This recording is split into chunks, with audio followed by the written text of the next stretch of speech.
Hey, what's up? Hello, everybody. Welcome back to Roll Pod, an Alabama sports podcast from Bama 247. I am Cody Goodwin, staff writer here at Bama 247 and your host of Roll Pod.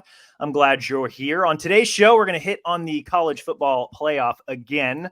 Second rankings came out earlier this week, as well as Alabama's upcoming game against Kentucky, which will be in the early window on Saturday in Lexington. And joining me today to discuss all of that, our usual midweek guest, it's fellow staff writer Mike Rodak. Mike, how's it going, man? Good. Getting ready to travel north in November. Cold north breeze we'll feel in Lexington. It's not going to be super warm up there. It'll be upper 40s before the game, 50 around kickoff. So sweatshirt, a light jacket, something like that? I know both of us, of course, are seasoned veterans of that sort of weather. The cold breeze in Iowa, and, the Midwest just hits different. The cold in Iowa is so much different from even the normal Midwest. Like, I feel like the Northeast, you guys tend to get a lot of precipitation. Like, yes. I feel like you get snow every year. In Iowa, it's never a guarantee. Like, sometimes it's too cold to snow. Minnesota, too, is probably even worse. People say that it hits different up there. Buffalo, you get the lake effect snow, and that's really the bigger problem than the cold for the most part. But I mean, I did the research on it. It's the furthest north they've gone. Alabama's gone after Halloween to an outdoor stadium since 1987. Wow. They played Notre Dame in November. Because usually it's, LSU and Auburn are always going to be on the schedule in November. You're going south in both of those cases. And occasionally there's, another conference game you play, but they've never, as far as the last 30 years, have gone to Kentucky this late in the year. Even, bowl games, obviously, you go south. So the caveat that it's an outdoor stadium was because 2 years ago, Alabama went to Indianapolis for the national championship game, which was a dome. But, man, it was cold that week. As Alabama and Georgia fans, it was, I think, like 7 degrees the night before the game, I remember, walking around downtown Indianapolis. So, luckily, they didn't have to play outside. But Nick Saban had his bomber jacket when he got off the plane that became an internet sensation. So maybe he'll have something similar, for this trip. I don't know. First trip to Lexington since 2013. I was still in college. I think you were on the NFL beat at that point in time. So this will be definitely a first time in a long time. I mean, even the matchup itself, this is their first meeting since 2020. So it's been a few years. This is just not an SEC matchup that happens very often. I think this is just going to be like their 42nd all-time meeting and just their 8th meeting since 2000. So it's not a matchup we see very often. No, it's kind of a symptom of what the schedule that got created once A&M and Missouri joined the conference in 2012. I mean, and we talked about this 2 years ago when Alabama went to Florida, and that was the first time they had gone to Florida in, I think, 12 years. And so it's just when you had 14 teams and you're still kind of playing this format, with basically only one crossover game every year that's not your rival, in Alabama's case, Tennessee, then it takes forever to get to some of these schools. And the only reason Alabama and Kentucky played in 2020 was because that was one of the games that was added when the SEC went from 8 games to 10 games because they had to play all SEC games during COVID. And they gave them Kentucky and I think it was Mizzou were the 2 additions for Alabama. So that was the only reason Kentucky came. And, that was a great Alabama team that year, obviously. And they won 63-3, but it was like, there were still things that were like you can complain about with a 63-3 win. I think Mac Jones threw an interception. Nick Saban wasn't happy about, and Bryce Young got in late in the game and threw a touchdown. It was probably his best play as a freshman. So I mean that was the last time they played. But I think that 2013 game I didn't cover, but I was looking at the stats. Man, it was 668 yards of offense for that 2013 Alabama team, 359 yards from A.J. McCarron. Those were 2020 numbers they were putting up in 2013. So kind of an early preview, I guess.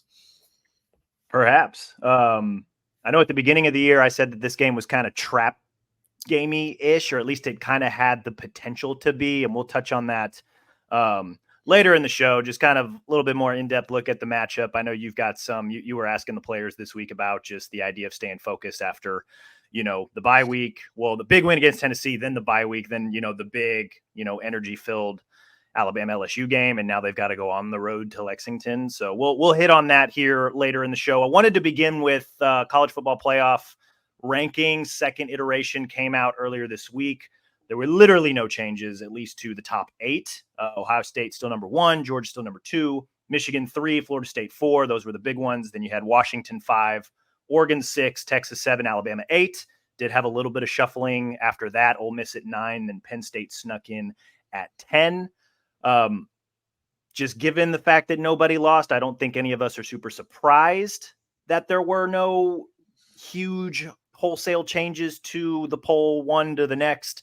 But it did seem like, and maybe this is a credit to Greg McElroy just being on the broadcast on Tuesday as the poll was released, it does seem like the discourse has changed maybe a little bit just in regards to Alabama being at 8, or maybe even more so Oregon being at 6 ahead of Texas and Alabama. What were some of your thoughts or reaction to some of the discourse that came out with the second poll? Yeah, I mean, I think in general, the discourse with Alabama has swung considerably, in the past 3-4 weeks, basically. I think you can make the argument that it was an overreaction maybe in mid-September, South Florida game, the Texas game.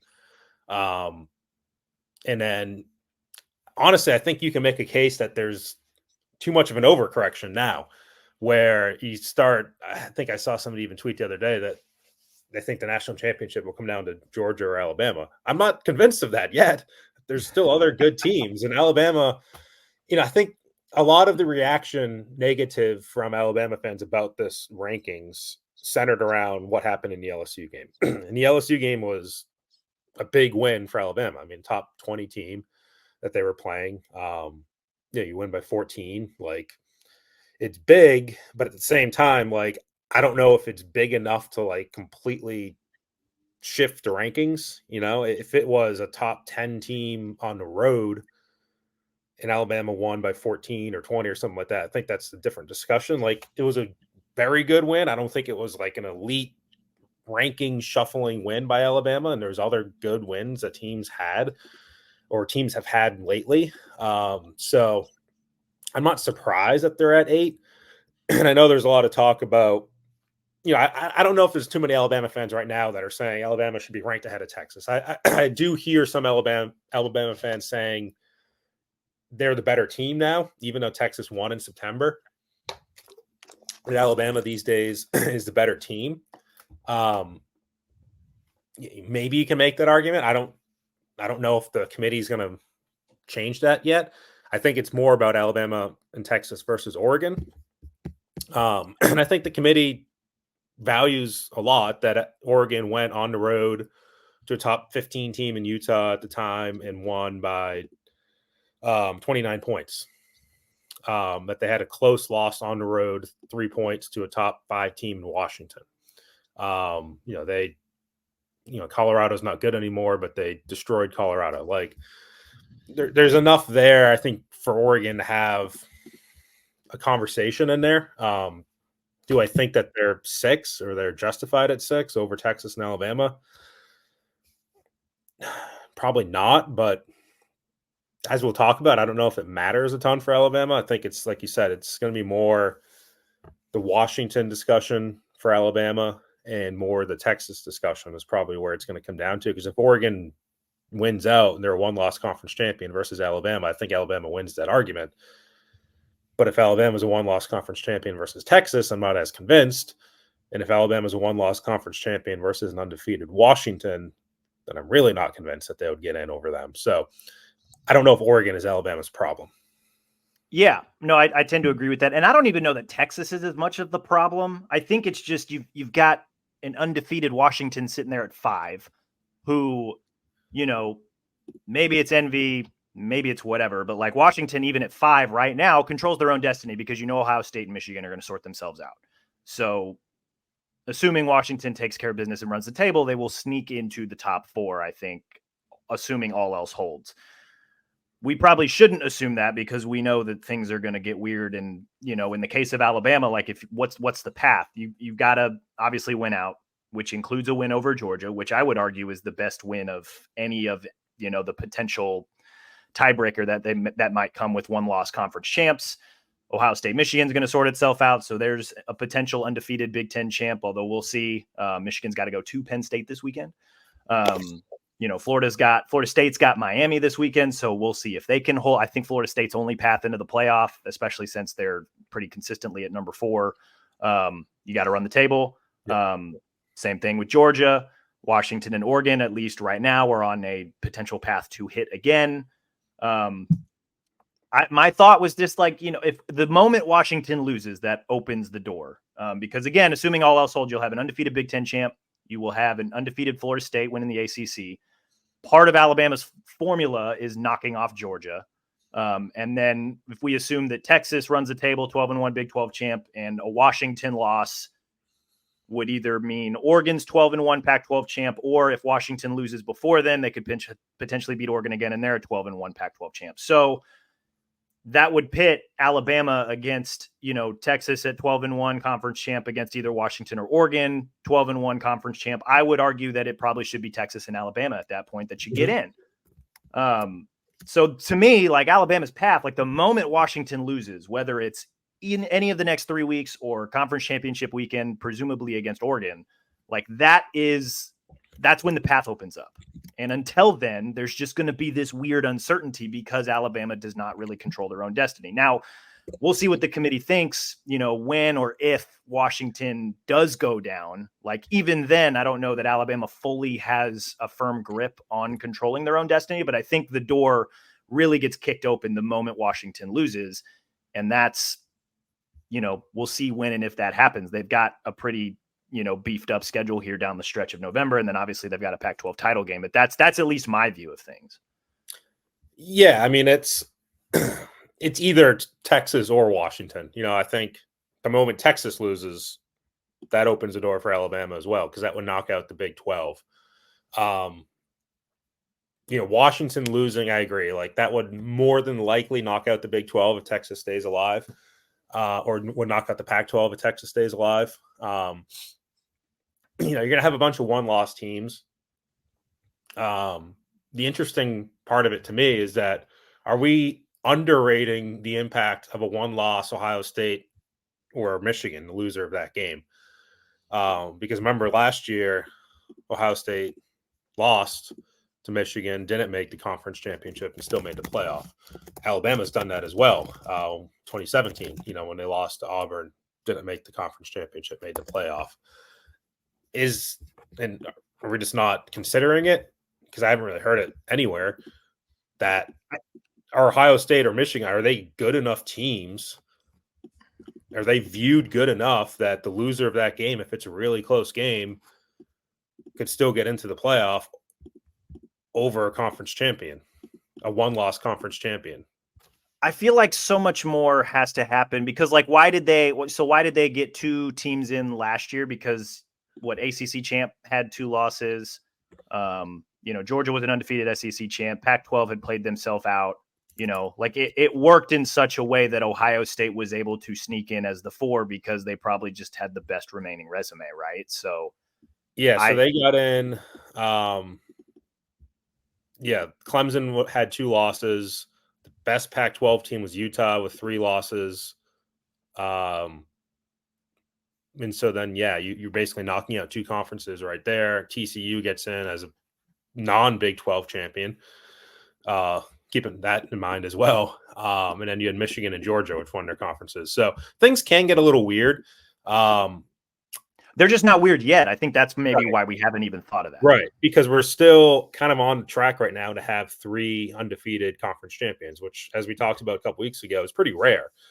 Yeah, to have that many stay alive, and it's really the first time in a while the Pac-12 has been alive this late in the season. They haven't made the playoff at all in the last 7 years, so to have them basically 2 teams still alive right now is unusual, and that kind of just changes things. I agree. Washington's schedule is conducive to them losing a game, whether it's Utah this week, at Oregon State next week, maybe Washington State in the Apple Cup, and then Oregon potentially again in the conference championship game. So it's something we've talked about for a few weeks. I think it's becoming more mainstream. It was obviously discussed pretty early in the show on Tuesday night with Herb Street and McElroy and those guys. And, it's, I think Texas would get in as long as those teams are viewed equally enough where they're both one-loss conference champions. I think the head-to-head is going to matter a lot there.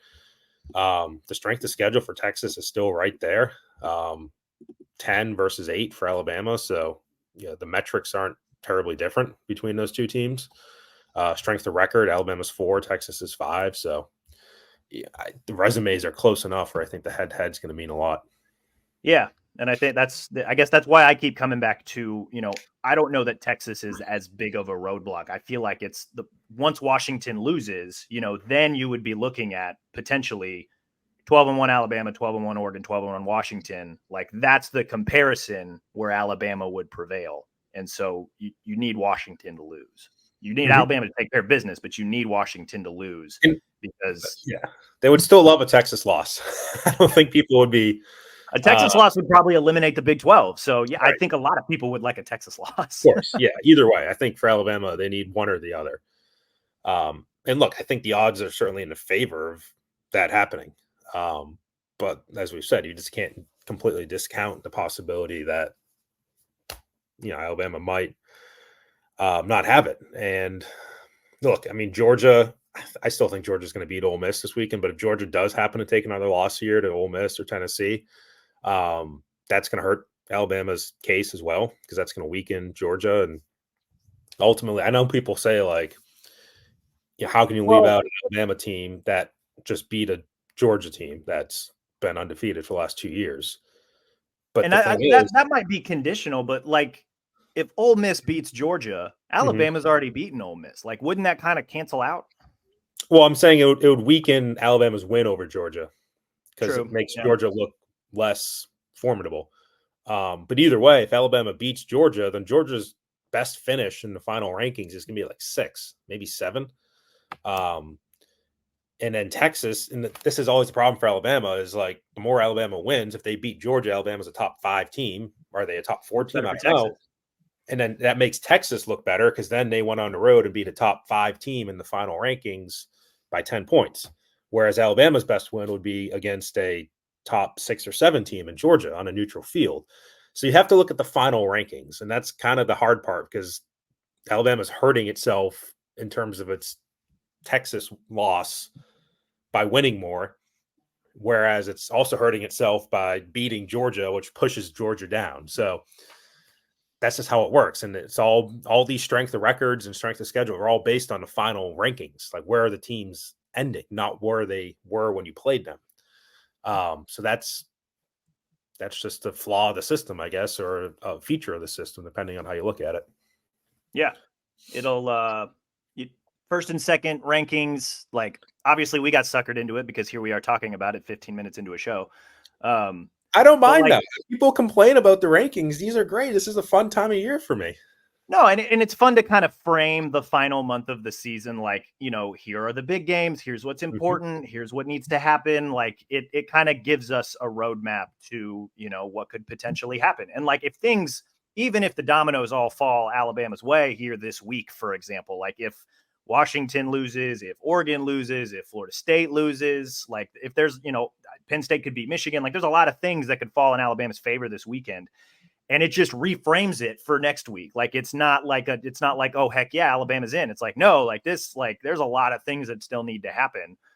Chief among them is that Alabama needs to run the table. So it's, I like it. I think it's really fun. But like there is some truth to the fact that, Nick Saban has said, and will probably say again, like the last ranking is the one that matters. But it's fun. Like it's fun to discuss it and just kind of look at the possibilities, and it just to kind of frame week by week what the rest of the season could look like and what it all means. Right. And I think I go back to the point before, like I think Alabama's done a lot of good things lately, but I don't know if they're like still viewed yet by the committee as this juggernaut. Like they're still a team that struggled in the first half against Tennessee. They struggled in the second half against Arkansas. They won on the road at A&M, but A&M looks worse and worse. Their biggest win right now is the Ole Miss game, because Ole Miss has played really well since then, and that's still a top 10 offense, and they shut that down. But it's not. I think I forgot who it was on the radio I was listening to the other day, but like margin of victory does factor into a lot of these metrics, and Alabama's margin of victory is not very good. They're squeaking by in some of these games, and it hurts them a little bit. Like, it's still not. I know fans are happy.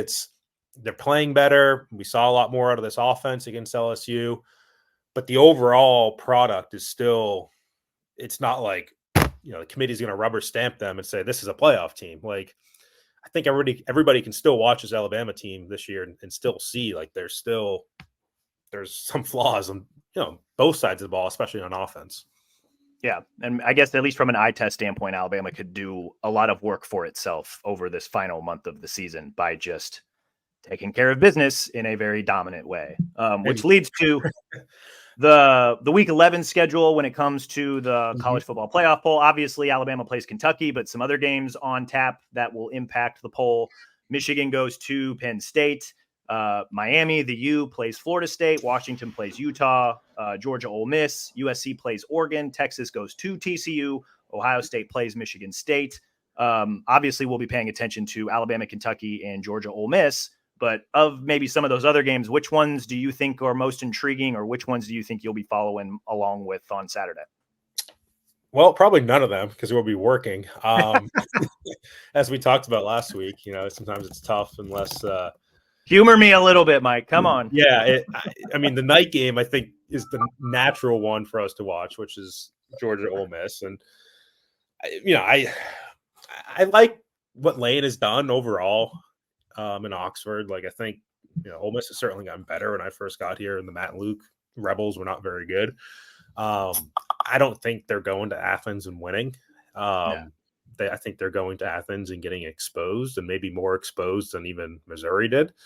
Because I don't think Missouri got very exposed. I think that was a pretty competitive game. So, and that's one of the tough things. I guess it goes both ways in this case. But like, if Ole Miss loses big to Georgia and they fall in the rankings a lot next week, then that hurts Alabama. But then you're also strengthening Georgia for that potential victory if Alabama can pull that off. So, Florida LSU is whatever at this time of year. I mean, Texas at TCU. I mean, that would be a big upset for TCU. That would help Alabama. USC at Oregon. It would help Alabama, I guess, if Oregon lost, but USC is a little bit of a mess right now. Personally, I think the biggest game for me is Rutgers, Iowa. I think I'm going to be over under is 28.5. Woo! Oh man, that's gross.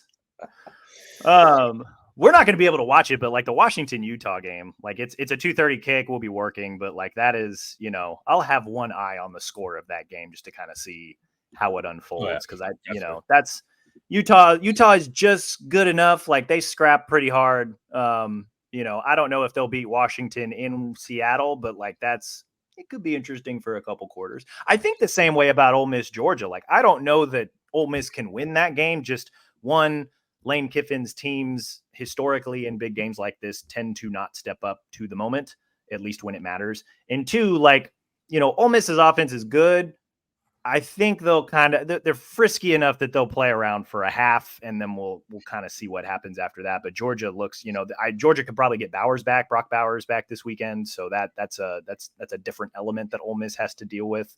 But that's a fun one too. But yeah, but the Pac-12 games are mostly what I'm interested in. We won't be able to watch Michigan Penn State because that's also an 11 a.m. kick. But that's, Michigan on the road, literally the first big game they're going to play all season. Like, I know we watched Penn State earlier this year against Ohio State. Not particularly impressed with them, but like, can they steal one at home and throw a wrench into the Big Ten? I don't know. Like, there's a few interesting games here. Also, I wouldn't rule out Miami, Florida State.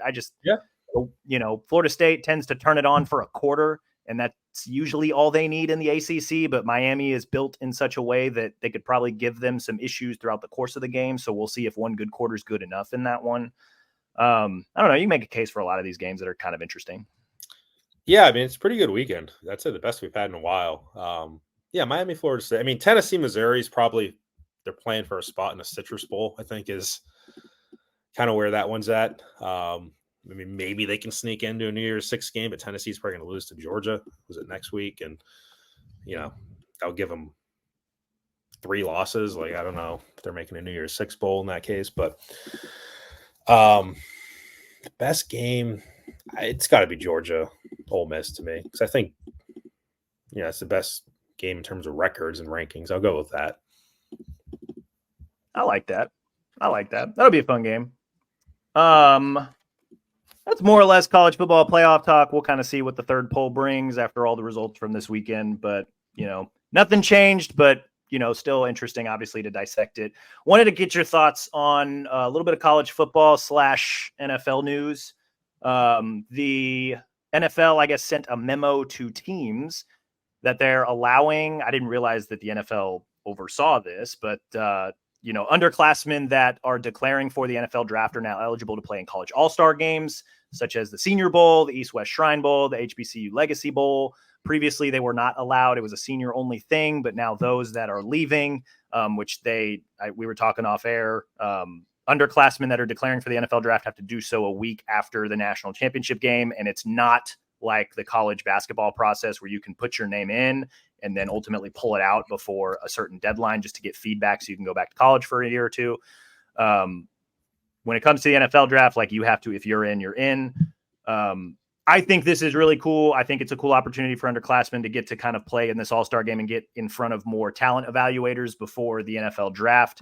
I'm curious, one, your thoughts on this move, just as somebody who's had, a foot in both worlds, college football and NFL, but then also what underclassmen or who do we think from Alabama could maybe benefit from opportunities like this? Yeah. So I guess, it's obviously a reaction to there being a lot more underclassmen in general the last 5 to 10 years that, I've taken advantage of the rule and gone out early. And, there's probably an element from NFL scouts where they want to see these guys. And, the Senior Bowl is always the first opportunity to really talk to them, sit down and do the interviews, because that's the first step in the process. Then there's the combine, then there's, pro days and visits. But the Senior Bowl, I think, is a good opportunity. All the scouts are there. And so you're giving all these juniors an opportunity to play in that game if they want, or at least just go there and practice and do interviews or whatever, get medicals. And there's really no reason to hold them out. On the flip side, and I would have to look to see if there's a new limit in terms of the players they're inviting. But obviously, if you invite more underclassmen, then there's less seniors to be invited. And the other part of that is, it used to be there's 3 bowls or 3 all-star games, the Senior Bowl, the Shrine Bowl, and the NFLPA Bowl. Well, about 2 or 3 months ago, they got rid of the NFLPA Bowl. So that's no longer a thing. It's now you have the Senior Bowl, which is open to everybody, and you have the Shrine Bowl, and that's really it. And HBCUs, obviously have their own bowl essentially to get those guys some exposure. So it's going to be less opportunities, I would say, for some of the lesser rated seniors. If a guy like Jalen Moody last year, who started for Alabama at inside linebacker, decent player, you knew that he wasn't going to be a day 1 or day 2 pick, at best a day 3 pick. I think he went to the Senior Bowl, if I remember. Probably in this case wouldn't go to a game like that, because I think he would get pushed out by, for instance, this year, like Deontay Lawson might go into the draft as a redshirt sophomore. It's entirely possible. That would push out a guy like Jalen Moody from the Senior Bowl. So it hurts guys like that. The Shrine Bowl is still an opportunity. They're still potentially going to get invited to the combine. So I don't know if it's a huge change. Obviously, Alabama tends to have a lot of juniors. They had 2 big ones last year in Bryce and Will, and Jahmyr Gibbs, and then Brian Branch. Eli Ricks as a underclassman as well, declared. So, and there's going to be a decent amount this year too. That's coming up soon here. We know Dallas Turner and Kool-Aid and JC Latham are all going to be gone as juniors. Like, that's obvious. They're all first round picks. And then the 2 big names to watch underclassmen wise are going to be Terrion Arnold and Deontay Lawson, because their draft stock is on the way up. As this Alabama defense gets better and better. They were both top 5 in their positions. ESPN's rankings last week. It came out with Mel Kiper and Matt Miller and Jordan Reed, and that puts them pretty high up in the draft. So it's a question of, if you're Arnold or Lawson, you're maybe a 2nd or 3rd round pick right now. Do you come back and try to play yourself into the 1st round? That's happened before. It's also happened where a guy says, I'm a 2nd or 3rd round pick, I'm going out in the draft. There's been a decent amount of Alabama players that have done that. So, NIL probably helps a little bit, but I don't know if that's entirely the driving force behind all that. So it's going to be interesting to see. And, it's, as we were talking about before the show, there's no option like the NBA to go and test the waters and play in these all-star games and go to the combine and come back. You can't do that. You have until January 15th, 7 days after the national championship, to make your decision, and it's final either way. And if you do enter, then you're able to play in, the Senior Bowl and do all that stuff. So, we're getting into roster season, and it's already started. I was listening to some of the coaches yesterday in the SEC teleconference. Jimbo Fisher and Eli Drinkwitz are both talking about it. Like, they're already spending parts of their days right now dealing with the transfer portal opening in 3.5 weeks here, December 4th. And Eli was even saying that, he's talking to agents for players about NIL deals, which is the new reality. And I think Jimbo, as he's done before, kind of termed it as open free agency starting in a few weeks. So it's here. Alabama, even though Alabama's alive in the playoff and those teams aren't, it's still going to be a reality for Alabama, because those are the teams that are going to come for Alabama's players and try to get them to fill their own needs. Yeah, no, I think that's the combination of, players potentially leaving early for the NFL draft and, obviously the transfer portal stuff. It's going to be interesting to kind of see what the turnover looks like. You'd think a place like Alabama would just be like, yeah, like, we're good, next man up, moving forward. Not the case, never the case. The defense in particular this year. Yeah, that'll, I know we were kind of spitting ideas earlier this week just about, preparing for the portal opening and, what does Alabama's quote unquote shopping list look like? And defense, obviously a huge part of that. Which makes me wonder, like who could, like, we mentioned Terrion and Deontay Lawson. Obviously we haven't asked them about this, so we're not 100% certain on maybe where they're leaning or what they're thinking, but who's maybe they'll never say. You can ask all we want. We've tried to kind of over the years try to pick at it, but players will never say until after the season. It's just, yeah. Well, and especially in the case of Alabama, as long as they're alive for the playoff, like not a topic that, anybody's going to probably want to touch, at least until, once they get eliminated from the playoff, or if they lose in the playoff, that's when those conversations I think will crack open in earnest. But I was curious, like, Terrion, Deontay are obviously two that we're going to keep an eye on, but like who's maybe like an under the radar guy? Like, I'm thinking like CJ Dupre potentially. Like, could he be a guy that's like, I spent 1 year here, I learned enough, I'm going to go try my hand at the Senior Bowl and see if I can turn, what is maybe a undrafted free agent / 6th, 7th round stock into, a late day 2, early day 3 type move. Like who's another guy similar to that who could maybe, who's someone that maybe we're not thinking of yet that could potentially take this route? I'd be surprised with Dupree. I just don't think the production is there. I would be more interested if he's close to graduating. Could he do a grad transfer and go somewhere else? I don't think his role has ever really evolved to maybe – people talked a ton about Tommy Reese and Notre Dame tight ends, and CJ Dupree is going to be a big beneficiary of that, and just, I don't know, statistically hasn't really happened. He's been a decent little player, but like he's not consistently producing. And I think he would have to make a huge leap if he did for some reason come out in the draft at the Senior Bowl and Combine to really get noticed and be a top 8, top 9 tight end in the draft. Tim Keenan is the guy that I keep coming back to, because you just don't, statistically, especially Alabama defensive linemen, you don't always see it on the stat sheet. Maybe there's some sacks. Like you see it with that dude. Numbers. You see it on film. And that's the thing. If there's a astute scout out there that's saying, man, like this Tim Keenan guy is playing really well this year. And that word trickles back to him that there's NFL teams that think this guy has the physical ability and he's going to be a really good player that they want. Does that, somehow convince him to come out after, this is his third year. It's really his first year playing and he's eligible. Good year.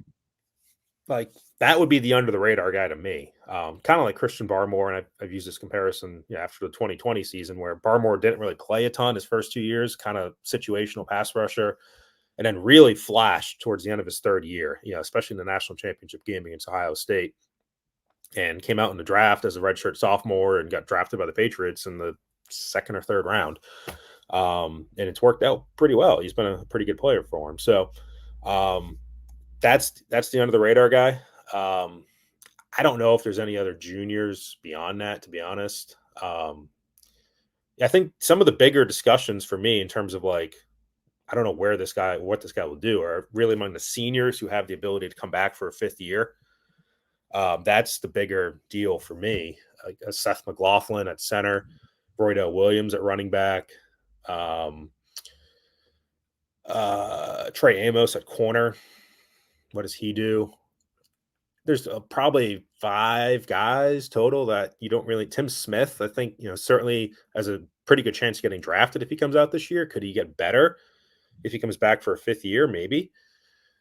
Who am I missing? I think Jermaine Burton's gone as a senior. Malachi Moore, Chris Braswell.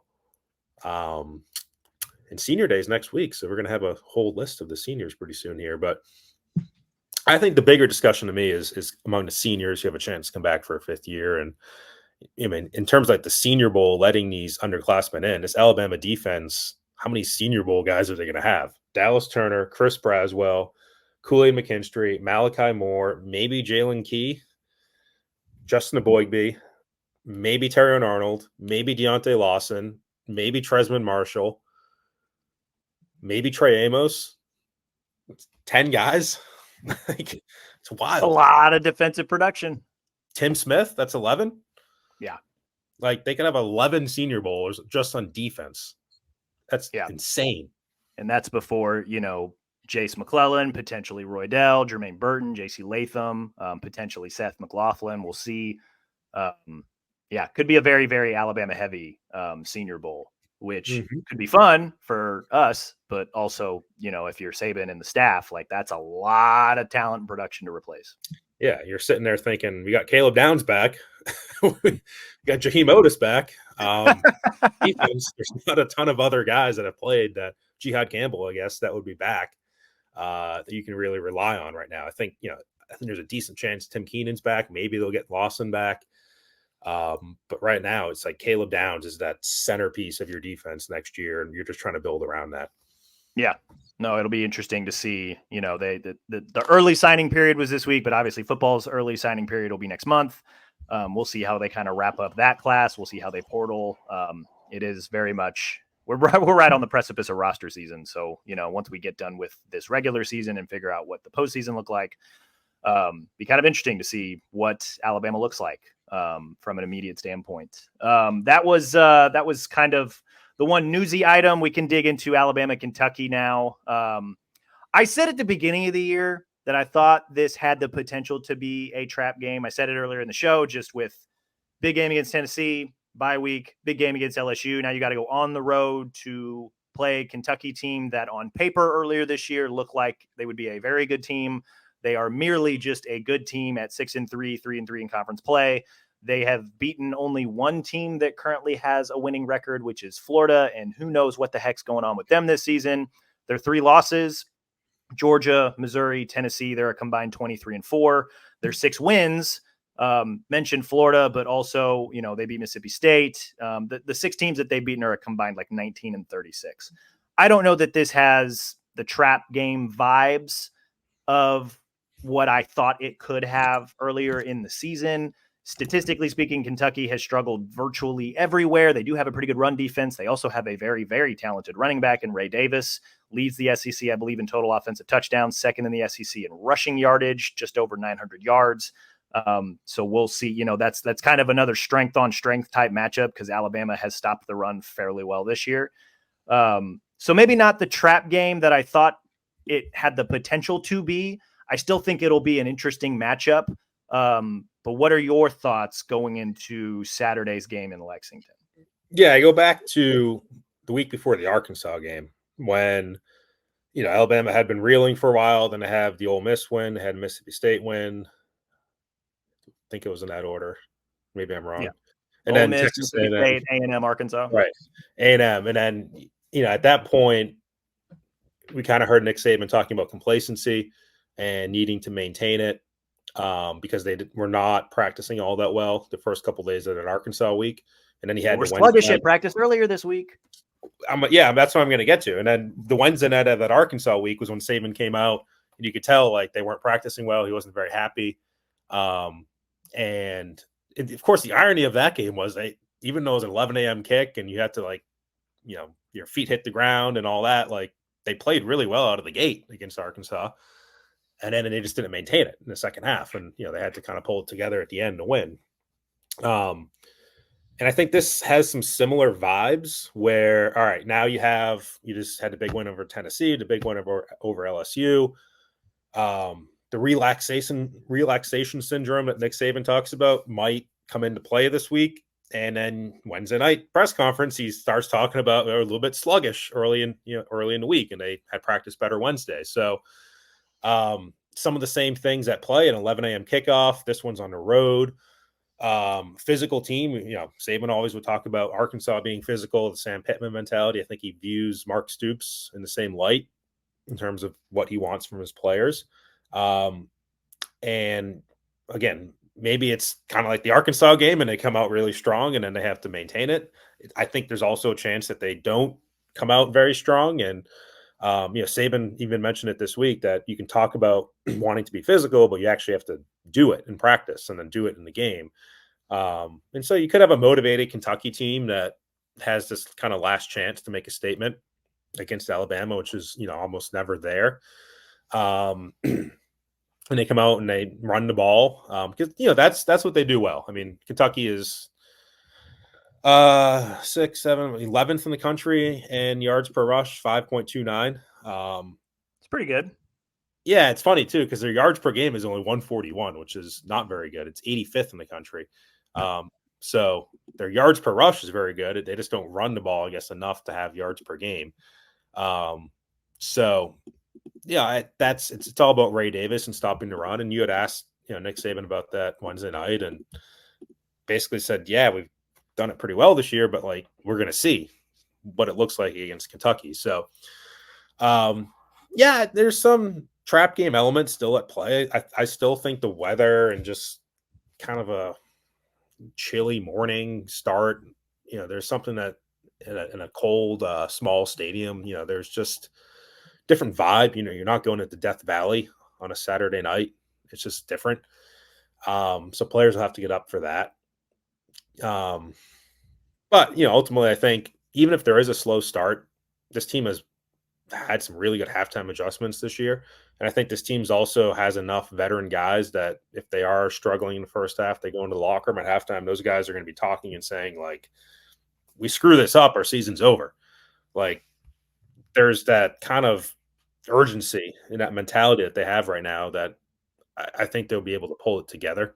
And ultimately, they're the better team than Kentucky. And I don't think Devin Leary is a good enough quarterback to really challenge them. He's completing 57% of his passes, 7.4 yards. Like, just hasn't really been what they needed him to be. So I think they can dominate him. I think as long as they can stop the run. And, it's pretty rare that we see a team just start running through Alabama like bleat through a tin horn, as Nick Saban would once say.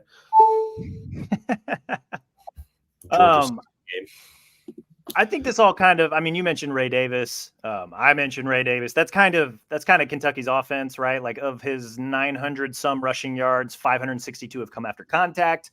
He has broken 41 tackles this season, which is, that's up there, top 25 nationally. So the guy does not go down on first contact. But again, Alabama's defense has, it's a strength on strength, but I feel like every time we talk about strength on strength, Alabama is the strength that tends to prevail. Whether it's pass rush, whether it's the defensive secondary, whether it's, in this case, the run defense, you bottle him up. I know Saban talked about Kentucky's ability to hit play action passes. A lot of that, I think, is from the success of Ray Davis running the ball. So if you stop them running the ball, you're going to force them into some 3rd and longs. You're going to force Devin Leary to have to drop back and beat you. Or another way to view it, you're going to have Devin Leary is going to have to drop back and beat Alabama's secondary. Good luck. This is a game where they need to go into Lexington. They need to win by multiple possessions. They need to just, this doesn't need to be a joyless murder ball type victory, but this needs to be like go and take care of business and just do it in a way where it's like, 1, make sure nobody gets hurt. 2, just you're the better team. You're top 10 team in the country. Kentucky is not. Play like it. That's to me, that's the to-do list on Saturday. And this has been a very healthy Alabama team, and they've been, fortunate in that regard. Obviously, there's a great deal of luck involved in injuries, and they only had one guy out of the LSU game going into it, Devontae Smith, safety. It doesn't seem like we're going to see Deontay Lawson or Jalen Key in this game. I'm sure we won't see them next week either. For Chattanooga, they come back for the Iron Bowl. Ultimately, I think you can still have a really good defense and win without them. But overall, there hasn't been like that killer injury that this team has had, which is certainly helpful. But yeah, I mean, it helps to have a big margin of victory win on your schedule. I think this is certainly a good chance for them to do it. They don't typically do it at Auburn. The last time that they won big in Auburn, man, it's been a while. Let me look, because that's a game where I think you could kind of struggle your way through it. I mean, they win big at home typically, but I mean, their last game at Auburn, you won by 2 and 4 overtimes. 2 years before that, you lose. 2 years before that, you lose. 2 years before that, you win by 16 in 2015. That's probably a bigger win. 2 years before that, you lose. 2 years before that was a big win in 2011, 42-14. So it's been 12 years since you've really had a real convincing win at Auburn. Maybe this. I feel like that's one of those games where and we'll get to it when we get to that week, but just like that's a get in and survive type of game. Like that's like this game. It's like you need to go in and you need to put on a show and win by multiple possessions. That game, it's like it's a rivalry game. Throw everything out the window. Just find a way to get across the finish line and get a win. Auburn's just wanting to ruin this Alabama season, this run.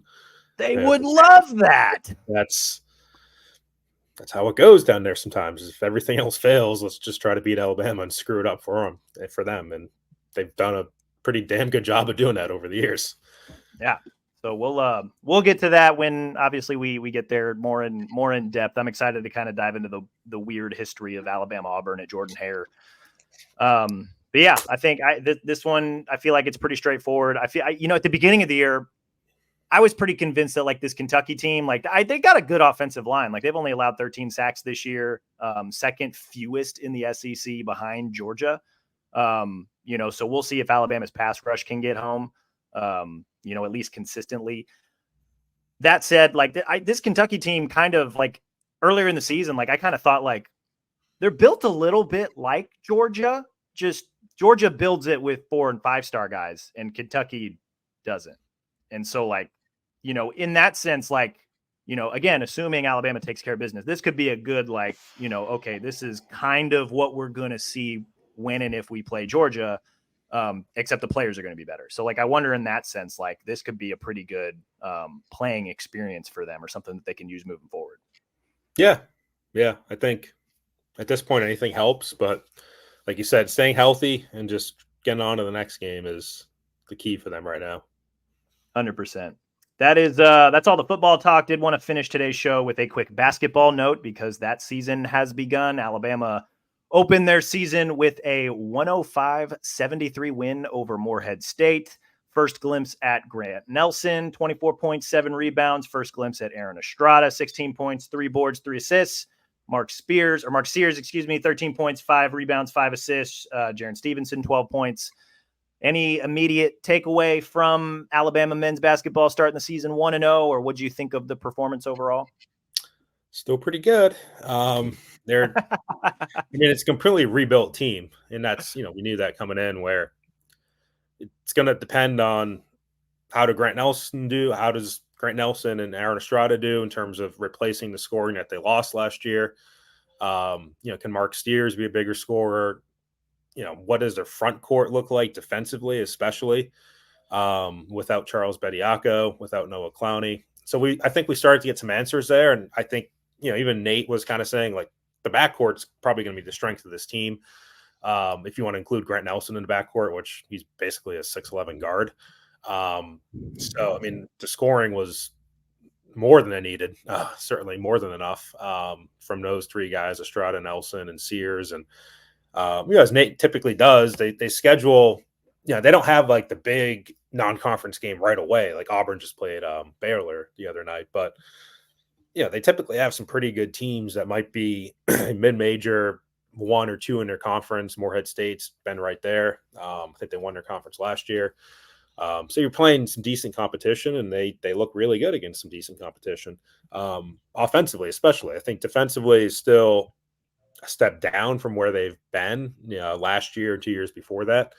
And the front court's going to play a big role in that, because Nick Pringle's not really known as a defensive player like Bediako was. So, they'll need him to do more protecting the rim. Muhammad Wagi, the guy they got from West Virginia, will start to play more, I think, as he gets healthier. And then Jaron Stevenson, too, the freshman, 6'11". You certainly showed something from a scoring standpoint in the second half, had a couple big threes, but they need him to play better defense, too. So the front court defensively is still the big question mark. But I think this is a veteran team. This is a team that can score. This is a team that was a little sloppy in their exhibition game against Wake Forest, so some of the turnovers look much better in that regard. They play Indiana State Friday night.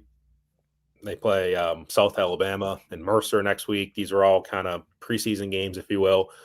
And then you start to get into the meat of the non-conference schedule, and we'll get into the playing Purdue and Toronto, playing Arizona and Phoenix, playing Creighton on the road. Like, those are going to be some big indicators. And this is the team that won back-to-back games against top or number 1 teams in the country last year, at Houston and then against North Carolina. So, if they do that again, I think they're going to be a lot higher than 24th in the polls, once we get to January. In my not super basketball expertise, I agree on all fronts. I think this Alabama team is going to score a lot of points this year, and if they can fine-tune a couple things on the defensive side, they might have something pretty good this season. That's all I've got after one game in. But we'll see. We're going to be traveling, obviously, on Friday, so hopefully we'll either be settled or we'll tune in to listen to the Indiana State game. And then obviously we'll be back next week, Tuesday, for the game against South Alabama. Not expecting to learn a ton, I guess, from some of these early games, like you mentioned, but it's fun to kind of see some of these guys in action, especially just with all the roster turnover. And, I don't know that it's basketball season quite yet in Tuscaloosa. But why not make November busier than it already is? Yeah, and it's not a particularly strong non-conference home schedule this year. They got a short straw in the ACC Challenge. I thought they could get Duke or North Carolina maybe to come to Coleman Coliseum. Instead, they got Clemson, which Clemson wasn't a bad team last year. They were top 25 for a decent amount, but just doesn't have the same pizzazz as a Duke, coming to Tuscaloosa would have. So they didn't get the best draw there. So that hurts them. But, come SEC play, you got Tennessee, you got Arkansas. I think you got Kentucky coming to Tuscaloosa this year. I have to double check that. So there'll be some good games, but you just have to wait a few months. It'll be interesting to see. Still got a lot of football left, but with basketball now, the season has begun. We're going to start including just a few small basketball updates here on the midweek pod. Probably not so much the reaction pods. We'll keep that strictly to football, at least for now. But with basketball season now here, we're going to have to figure out a weird pod transition to start including more hoops coverage. Probably more so in January once we kind of get through the bulk of the football season. But it's here, and if you're interested, so are we. So we'll see what happens. That's all we've got today, Mike. I appreciate you joining me as always. We will be back probably Monday, recap Alabama, Kentucky. We try to record that mostly on Sundays, but with the travel schedule, we're driving up Friday, driving back Sunday. Likely won't be able to record on Sunday. Maybe we will. I don't know. We'll kind of play that by ear. And if we do, we'll let you know. But be sure to check your feeds absolutely on Monday morning for the reaction podcast. In the meantime, be sure to rate and review the show wherever you listen to your podcast, Apple, Stitcher, Spotify, even our Bama 247 YouTube page. Subscribe to Bama 247 and 247 Sports. Believe we're running a special this week where you can get 50% off a yearly VIP subscription. We're going to have more deals coming in the future with Black Friday just a couple weeks out. I know if you go click the link in the show notes right now to subscribe, $10 or $1 a month to start, and then just $10 a month thereafter for the best coverage of your favorite team. Take advantage of that, especially if you're an Alabama fan. Thank you again, Mike. Thank you so much again for listening, you guys, and we will talk again soon.